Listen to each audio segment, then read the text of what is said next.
Sur les chemins de Césarée de Philippe, Jésus va répondre à la grande interrogation de l'homme, celle qui, depuis la nuit des temps, le tourmente. Pourquoi se voit-il donc souffrir et se voit-il donc mourir? C'est Jésus lui-même qui prend l'initiative de nous éclairer sur ce mystère du mal en questionnant les doutes sur son identité. Mais vous, que dites-vous que je suis? Pierre répond avec fougue, tu es le Christ, le Fils de Dieu vivant. Jésus précise alors aux siens que la réponse de Pierre dépasse une simple découverte humaine et que seul le Père peut nous éclairer et nous faire découvrir le rôle véritable du Messie, la foi et don de Dieu. Prenant la parole, Jésus leur dit, tu es bien heureux, Simon Bar-Yona, car ce n'est pas la chair et le sang qui te l'ont révélé, mais mon Père qui est dans les cieux. Pour Jésus, la réalité spirituelle de l'homme ne se présente pas comme une réalité arrêtée, figée, mais comme une réalité en évolution, qu'il vient nous aider à découvrir. Les hommes, d'ailleurs, participeront pleinement à cette découverte, car si Pierre en premier se voit chargé de la responsabilité de l'Église, et moi je te le dis, tu es Pierre, et sur cette pierre je bâtirai mon Église, et les portes de l'enfer ne prévaudront pas contre elle. Matthieu 16, verset 18. Les disciples de Jésus auront eux aussi, à travers les siècles, à orienter leurs frères pour leur faire découvrir le sens profond de la vie spirituelle. Je te donnerai les clés du royaume des cieux, et ce que tu délieras sur la terre sera délié dans les cieux. Matthieu 16, verset 19. Cet immense mouvement spirituel a commencé il y a des millénaires. Dès que l'homme a su qu'il souffrait et découvert qu'il mourrait, il a alors recherché le sens de sa propre existence. Ce fut en particulier la longue préparation du peuple de Dieu, relatée dans la Bible depuis Abraham, 2000 ans avant le Christ.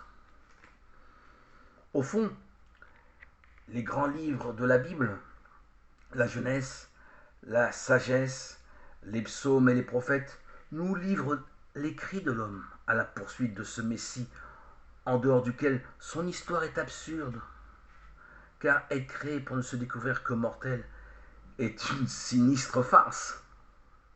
Pour eux tous, il y a l'alliance avec l'Éternel et la promesse d'un sauveur, le Messie. Sur le chemin de Césarée, Dieu répond enfin avec clarté par la bouche de Jésus aux questions essentielles qui nous tracassent tous. À partir de ce moment, Jésus-Christ commença à montrer à ses disciples qu'il fallait qu'il allât à Jérusalem et souffrit beaucoup des anciens et des grands prêtres et des scribes, et qu'il fut mis à mort et qu'il ressuscita le troisième jour. Matthieu 16, verset 21. Puisque l'homme se heurte toujours au mystère du mal, souffrance et mort, Jésus, au lieu d'escamoter ce mystère par une magie divine qui le supprimerait, nous affirme au contraire qu'il vient le vivre comme une étape de la réalité humaine. En effet, Dieu lui-même ne peut créer un être matériel parfait, mais malgré cet état précaire de créature où existe la souffrance et la mort, son amour a osé créer l'homme, un fils de Dieu en devenir. Souffrance et mort pour Jésus le bien-aimé, Christ Sauveur, sont les étapes nécessaires sur la route de notre montée vers Dieu. Souffrance et mort ne sont que des moments de notre évolution, mais non la fin de notre existence. Jésus affirme donc à Césarée que la grande œuvre du Christ, Messie, c'est de nous montrer que le Fils de Dieu, devenu le Fils de l'homme, veut vivre comme un chacun, sans échapper à la souffrance et à la mort, dans un abandon complet, au plan d'amour du Père dans la création. Il n'entend nullement s'y soustraire, il l'affirme avec vigueur. Il emploie dans cette expression très forte, il faut que le Fils de l'homme souffre beaucoup, et qu'il soit rejeté par les anciens, les grands prêtres et les scribes, et qu'il soit mis à mort et qu'il ressuscite le troisième jour. Pour lui, et pour nous du même coup, cet abandon débouche sur la résurrection. Autrement dit, La vie de l'homme ne s'enferme pas dans la souffrance et la mort.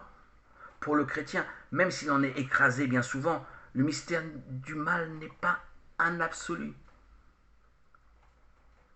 Pierre réagit violemment, et Pierre, le prenant à partie, se mit à le réprimander, disant « À Dieu ne plaise, Seigneur, cela ne t'arrivera pas. » Matthieu 16, verset 22. Sa vision du Messie reste très politique, bien loin de l'image du serviteur souffrant. Pour lui, Jésus traverse un moment dépressif devant les difficultés inhérentes à toute prise de pouvoir. Il faut lui rendre courage et ne pas l'abandonner. Mais Jésus remet les choses au point. Mais lui, se retournant, dit à Pierre, « Rien de moi, Satan! Tu mets un scandale, car tes sentiments ne sont pas ceux de Dieu, mais ceux des hommes. » Matthieu 16, verset 23. Pour nous, comme pour Pierre, il nous est sûrement difficile d'accorder nos sentiments à ceux de Dieu. Et il n'est pas évident à première vue qu'il fallait que le Fils de l'homme souffrit. Jésus, à cet instant même, invite non plus simplement les 12, mais tous les hommes à réfléchir avec lui sur leur destinée spirituelle et à les vivre avec réalisme. Or, il disait à tous, si quelqu'un veut faire route derrière moi, qu'il se renonce, qu'il se charge de sa croix chaque jour, ou qu'il me suive. Et il ajoute cette expression un peu mystérieuse, car celui qui voudra sauver son âme la perdra. Mais celui qui perdra son âme à cause de moi, celui-là la sauvera.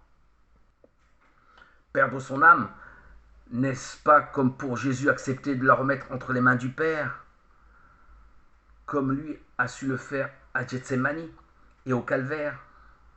N'est-ce pas là la plus grande espérance, celle qui libère l'homme de la peur, de la souffrance et de la mort, pour s'en remettre à l'amour du Père? Voilà ce que Jésus disait aux siens sur la route de Césarée à Philippe.